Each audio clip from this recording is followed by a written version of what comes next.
আর কিছুদিনের মধ্যেই পশ্চিমবঙ্গে চালু হতে চলেছে সপ্তম পে কমিশন। সপ্তম পে কমিশন চালু হওয়ার সাথে সাথে পশ্চিমবঙ্গে সরকারি কর্মচারীদের হিউজ পরিমাণে বেতন বৃদ্ধি হবে। সর্বনিম্ন বেতন যেখানে ১৭,০০০ টাকা ছিল সেই বেতন এক ধাক্কায় ৫১,০০০ টাকা অবধি বেড়ে যেতে পারে। এমনকি এর থেকেও বেড়ে প্রায় এটা 63,000 এর কাছাকাছি চলে যেতে পারে। কতটা বৃদ্ধি পাবে, কিভাবে বেতনের বৃদ্ধি হয়, পে কমিশন কি, এর আগের পে কমিশনে কি ধরনের বৃদ্ধি হয়েছিল, সবটা আলোচনা করবে এই ভিডিওতে। ভিডিওটা সম্পূর্ণ দেখার অনুরোধ রাখছি, তোমরা শেষ পর্যন্ত দেখো, তাহলে সবটা বুঝতে পারবে। দেখো, আমরা ইতিমধ্যে দেখেছি সরকার পরিবর্তনের সাথে সাথে ঘোষণা করে দেওয়া হয়েছে সপ্তম পে কমিশন চালু হতে চলেছে পশ্চিমবঙ্গে। পশ্চিমবঙ্গে বর্তমানে এখন সিক্সথ পে কমিশন চলছে, এখন বর্তমানে সিক্সথ পে কমিশন। প্রথমেই আসি, পে কমিশন কি। পে কমিশন হলো সরকারি কর্মচারীদের, রাজ্য বা কেন্দ্রের, রাজ্য সরকারের ক্ষেত্রে আলাদা পে কমিশন বসে, কেন্দ্র সরকারের ক্ষেত্রে আলাদা পে কমিশন বসে। এই পে কমিশনের কাজই হলো যে কর্মচারী রয়েছে, সরকারি কর্মচারী, সে সরকারি কর্মচারীদের বর্তমান বাজারের মূল্য বৃদ্ধির সাথে সাথে বেতনের কি হারে বৃদ্ধি পায় বা কি কতটা বৃদ্ধি করা যাবে, সেই যে বৃদ্ধি সংক্রান্ত যে আলোচনা করে যে কমিশন, সেটাই হচ্ছে পে কমিশন। এবারে এই পে কমিশন প্রতি ১০ বছর অন্তর অন্তর বসে। কত বছর? প্রতি ১০ বছর অন্তর অন্তর বসে। আমরা বর্তমানে রয়েছি ২০২৬-এ। আমরা বর্তমানে কত? ২০২৬-এ রয়েছি। এর আগে আমরা জানি ২০১৬-এ এই বেতন কমিশন বসেছিল, যেটা কার্যকর হয়েছিল ২০১৯ সালে। পশ্চিমবঙ্গের লাস্ট যদি আমরা দেখি, রোপা 2019-এর কথা আমরা জেনে থাকবো। একই রকমভাবে এটা প্রতি ১০ বছর অন্তর অন্তর হয়। সেন্ট্রালেও প্রতি ১০ বছর অন্তর অন্তর একটা করে পে কমিশন বসে এবং সেই কমিশনের যে সুপারিশ করা বেতন, সেই বেতন অনুসারে নতুন বেতন কাঠামো সৃষ্টি করা হয় এবং সেই অনুযায়ী কর্মচারীদেরকে বেতন দেওয়া হয়। তা এখন অনুমান করা হচ্ছে যে সপ্তম পে কমিশন আসলে যেটা ১৭,০০০ টাকা মিনিমাম বেসিক ছিল, সেটা নাকি ৫১,০০০ টাকা হয়ে যাবে। কিভাবে হচ্ছে সেটা আমরা একটু আলোচনা করব। তার জন্য প্রথমে আমরা সেন্ট্রাল গভর্নমেন্টের যে পে কমিশন, সেটা নিয়ে আমি একটু আলোচনা করি, তাহলে বুঝতে সুবিধা হবে। দেখো, প্রথমেই আসে সেন্ট্রাল পে, মানে সেন্ট্রাল গভর্নমেন্টের এমপ্লয়িজদের যে মাইনে দেওয়া হয়, যে বেতন দেওয়া হয়, সেটা পে কমিশন দ্বারা নির্ধারণ করা হয়। সিক্সথ পে কমিশন আমরা আলোচনা করছি। বর্তমানে আমরা জানি সেভেন্থ পে কমিশন সেন্ট্রালে চলছে, এখন এইট পে কমিশন এই ২০২৬ সাল থেকে চালু হবে। সিক্সথ পে কমিশনের কথা যদি আমরা বলি, দেখো, সিক্সথ পে কমিশন, এই সিক্সথ পে কমিশন ২০০৬ সালে চালু হয়েছিল, মানে ২০০৬ সাল থেকে এই পে কমিশনটা চালু হয়েছে। ২০০৬ সালের পর ১০ বছর, অর্থাৎ ২০১৬ সালে থেকে সেভেন্থ পে কমিশন চালু রয়েছে এবং ২০১৬-র পর ২০২৬-এ থেকে আমাদের eight pay commission central government দেবে। তার জন্য মানে যে বছরে শেষ হচ্ছে মেয়াদ, তার এক বছর আগে থেকে সেই কমিশন বসে যায়। আমরা দেখি ২০২৫ সালের প্রথমেই কিন্তু central government eight pay commission বসিয়ে দিয়েছে এবং তাদের পর্যালোচনা চলছে, যেটা ২০২৬ সাল থেকে তাদের বেতনের সাথে দেয়া হবে। এটা যত দেরি হবে সেটা কিন্তু এরিয়ার হিসেবে দিয়ে দেওয়া হয়। আমি আসি সিক্সথ পে কমিশন। এই সিক্সথ পে কমিশনের বেসিক কত ছিল? সিক্স পে কমিশন যখন চলছিল তখন বেসিক ছিল ৭,০০০ টাকা এবং এই পে কমিশন ৭,০০০ টাকা যেটা বেসিক ছিল, সেটা কিন্তু সেভেন্থ পে কমিশনে এসে বেসিক পে ১৮,০০০ টাকা হয়েছে। অর্থাৎ সর্বনিম্ন যে কর্মচারী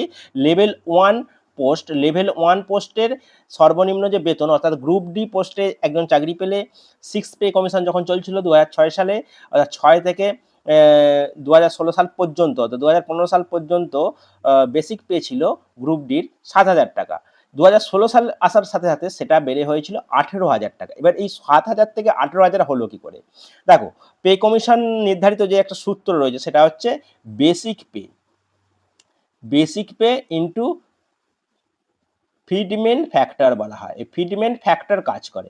এই ফিডমেন্ট ফ্যাক্টর দিয়ে বেসিক পেকে গুণ করলে আমরা যেটা পাবো সেটাই হয়ে যাবে নিউ বেসিক পে, সেটাই হয়ে যাবে new basic pay, new basic pay. অর্থাৎ আমরা যদি দেখি, এখানে ৭,০০০ টাকা সিক্স পে বেসিক ছিল, তার ফিডমেন্ট ফ্যাক্টর ধরা হয়েছিল 1.86। এবার এই ফিডমেন্ট ফ্যাক্টর কি? অর্থাৎ বর্তমান বাজারের যে বৃদ্ধি, বাজার দর যে বৃদ্ধি পাচ্ছে, সেই বৃদ্ধি অনুযায়ী একটা মানুষের স্বাভাবিকভাবে জীবনযাপন করতে গেলে কত গুণ বেতন বৃদ্ধি করা উচিত, সেই অনুযায়ী এই যে পে কমিশন বসানো হয়, তারা একটা সুপারিশ করে। এবারে পে কমিশনের যে সদস্য থাকে, তারা সরাসরি কর্মচারীদের সাথে কিছু ডাটা সংগ্রহ করে, তাদের মতামত সংগ্রহ করে এবং তারা, অর্থাৎ পে কমিশনটা হচ্ছে মধ্যস্থতা করে, সেই পে কমিশন সরকারকে একটা রিপোর্ট জমা করে।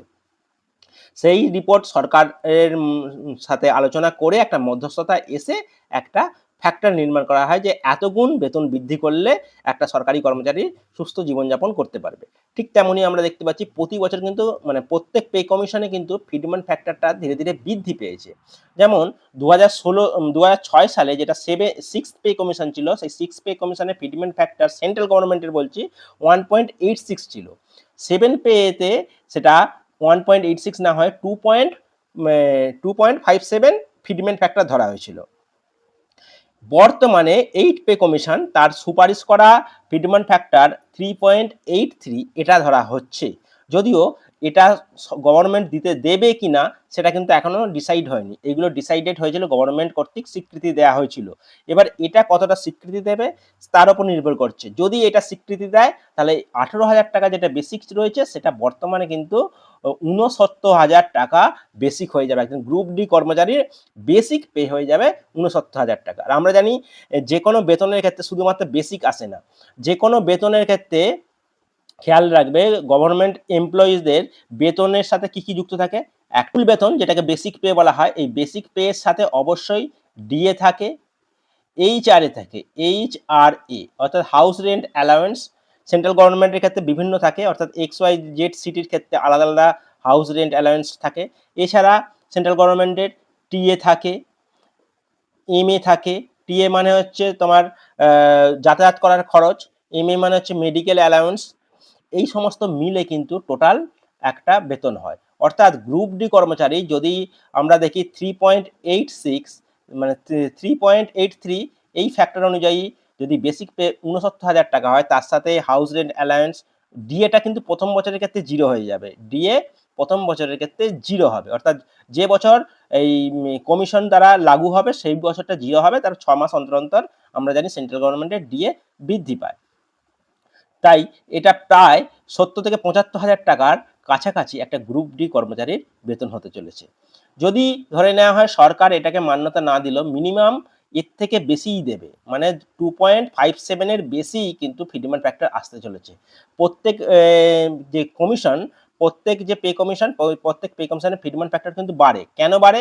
কারণ বাজার দর কিন্তু প্রত্যেক বছর দিন দিন বাড়ছে, সেই তুলনায় আমাদের বেতনটাও সেইভাবে বৃদ্ধি পেতে থাকে। সেই কমিশন নির্ধারিত এইবারের যে ফিটমেন্ট ফ্যাক্টর ধরা হয়েছে সেটা 3.83।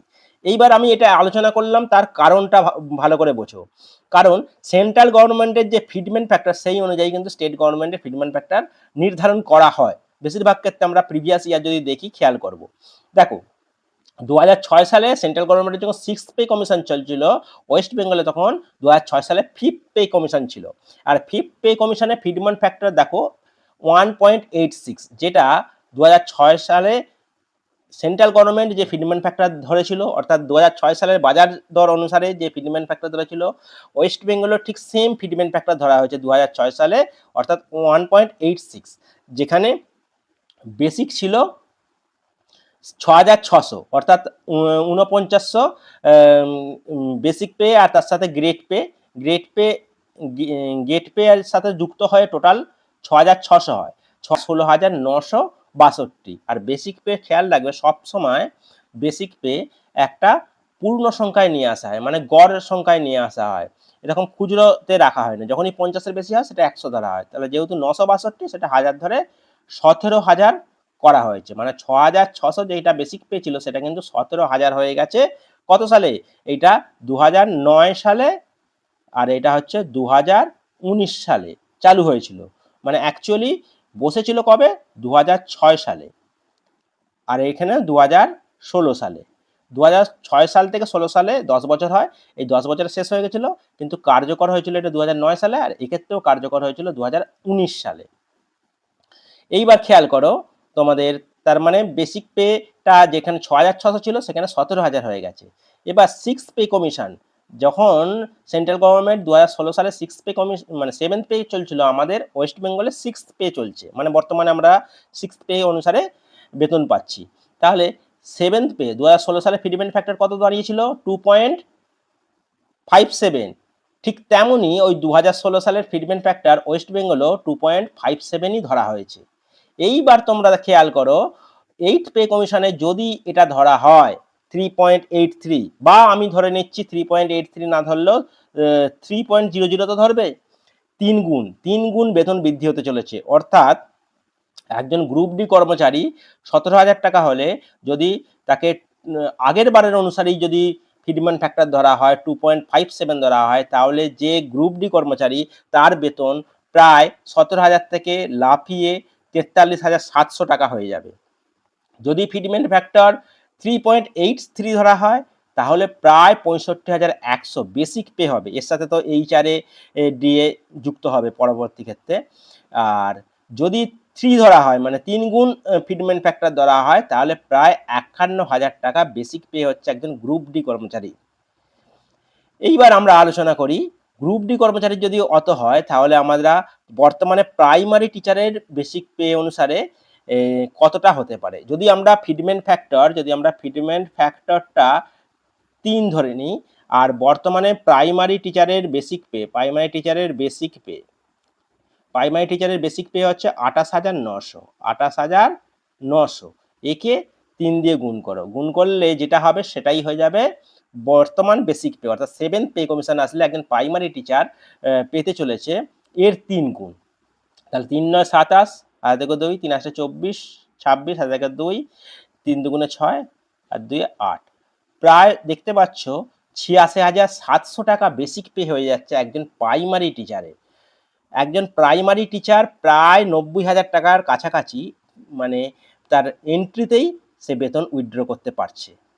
আর প্রাইমারি টিচার এবং যদি আমরা 9 10 11 12 ধরি, যদি 11 12 এর ধরি 11 12 এর যদি বেতন ধরা হয় 11 12 এর তাও 1,20,000 টাকার কাছাকাছি 1,20,000 টাকা প্লাস বেতন হতে চলেছে। তাহলে বুঝতেই পারছো একটা হিউজ পরিমাণে বেতন কিন্তু বৃদ্ধি পেতে চলেছে। প্রত্যেক পে কমিশনেই কিন্তু এই বেতনটা বৃদ্ধি পায়। তাই এতদিন পর্যন্ত পড়াশোনা থেকে যে ডিটাচ হয়ে গেছিলে তারা অবশ্যই আবার পড়াশোনার মধ্যে ইনক্লুড হও। এত পরিমাণে বেতন বৃদ্ধি পাচ্ছে। আর এই বছরই বহু নোটিফিকেশন আসতে চলেছে। প্রথমেই তোমরা যেটা দেখতে পাবে সে বছরেই নতুন SLST 3 নোটিফিকেশন আসতে চলেছে। এছাড়া বলে রাখি পঞ্চায়েতের যে ক্লার্কের পদে পঞ্চায়েতের যে নোটিফিকেশনটা আসছিল 6,500-র কাছাকাছি সেই নোটিফিকেশন আসতে চলেছে। এছাড়া PSCর বিভিন্ন যে নোটিফিকেশনগুলো পেন্ডিং রয়েছে সেগুলোও কিন্তু এই বছরেই প্রকাশিত হবে। যেমন ক্লার্কশিপ থেকে শুরু করে অন্যান্য যে নোটিফিকেশন WBCS সমস্ত কিছু নোটিফিকেশন কিন্তু এই বছর আবার নতুন করে হবে এবং সর্বোপরি বলে রাখি প্রাইমারি টেট পরীক্ষার নোটিফিকেশনও কিন্তু এই বছর আসতে চলেছে। তাই পড়াশোনা থেকে যারা ডিটাচ হয়ে গেছিল তারা অবশ্যই আবার পড়াশোনায় মনোনিবেশ করো। ভিডিওর কোনো অংশটা যদি বুঝতে অসুবিধা হয় অবশ্যই কমেন্ট করবে। ভিডিওটা ভালো লাগলে বন্ধুদের মধ্যে শেয়ার করো, লাইক করো আর চ্যানেলে নতুন হয়ে থাকলে চ্যানেলটি সাবস্ক্রাইব করে পাশে থাকো। থ্যাংক ইউ, দেখা হচ্ছে নেক্সট ক্লাসে।